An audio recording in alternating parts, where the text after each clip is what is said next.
In this lesson, we're going to take a look at how to use the Mental Images Refract sample compositing node. So this refract sample compositing node can be used to start to introduce things like transparency and refractions into some of the Mental Images base shaders, things like the Phong, the Lambert, and the Ward, which by default do not have those kind of capabilities built into them. So let's go over to the Hypershade and take a look inside the Mental Ray nodes. And we want to take a look inside the MIB refract sample compositing node. Alright, now let's go over to the base shader that we currently have, our Mental Ray Phong shader. And we want to take a look at the output connections and expose the shading group for this node.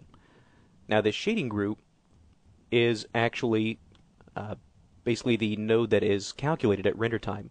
So what we want to do is take this sample compositing node, and this is the same way that all of the sample compositing nodes work, is they're used to bridge the connection between the material and its shading group.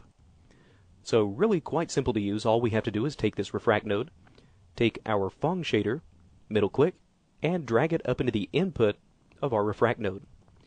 Then all we have to do is take the shading group, take this refract, middle click, and drag it into the material shader slot.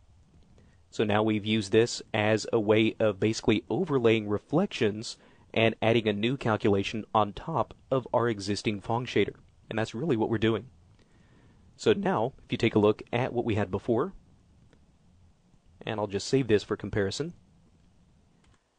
is that we now have just a little bit of refractive capabilities that has been included on this. And right now it's somewhat difficult to see. So let's go back to the refract node. And by just simply increasing the refraction, what we're basically doing is now increasing the amount of transparency that is going to be introduced on top of this object. And now that starts to become a little bit easier to see. Now, right now we don't actually see the effect of this refraction happening, because right now we don't have enough reflection, or rather refraction rays in our scene. So what we need to do is take a look inside the render settings. And if you're using Maya 2009, this is going to be found inside the Quality tab. Take a look inside Ray Tracing, and you'll notice right now we're only using one refraction ray and one reflection ray. So let's go ahead and start by increasing both of these to a little higher value, something like 3. And we'll take the trace depth up to 6, which is the sum of these two numbers, so that way we can make sure we get all 3 reflection and all 3 refraction rays. And let's see what that gives us. And there we go. So now we have a little bit more of a refractive capability here, or a little bit easier to see this actual refraction result. So all we have to do if we want to increase the overall strength of this or decrease it is to simply lower the refraction either all the way to black, which now means that this is going to totally rely on the diffuse result of our Phong material, or if we were to increase this refraction all the way up to white, we're now completely discarding any diffuse information that would be coming from this shader, and we're strictly now just refracting the light rays without any kind of color contribution whatsoever. Alright, and you can see now we have no more of that orange color that was coming from the diffuse portion of that Phong shader. Now it's just treating it like clear glass. Now, one of the things that you may have noticed is that as you start to increase this refraction to something kind of at a grayscale value, is that the refraction result that you get really doesn't look very realistic. Really, this refraction result looks really a little bit more like reflections than it does refractions. And that's because if this was really a orange object that was partially transparent, then the actual lighter parts of this floor should be coming through tinted in a much darker color of that orange. And right now, it really just kind of looks more like reflections.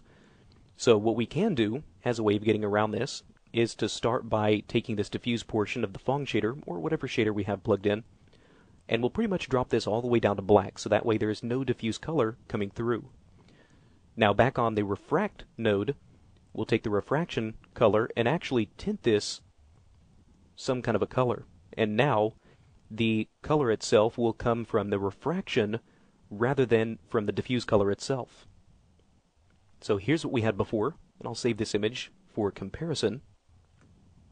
And now you can start to see that we're getting much more of a colored glass type of appearance. If you compare we had before, where everything was very bright and blown out, almost looked like reflections. Now this is really starting to look more like true transparent colored objects. Now you'll notice that we do still get quite a bit of this black sort of material in here. So this is probably an indication that our ray tracing rays are still not high enough. So let's start to increase this a little bit higher. And again, we'll make sure the trace depth is set to the sum of those two numbers. And there we go. Now that starts to kind of eliminate some of that and starts to let us see some of the refraction that's coming from this dice that is again being refracted through this dice.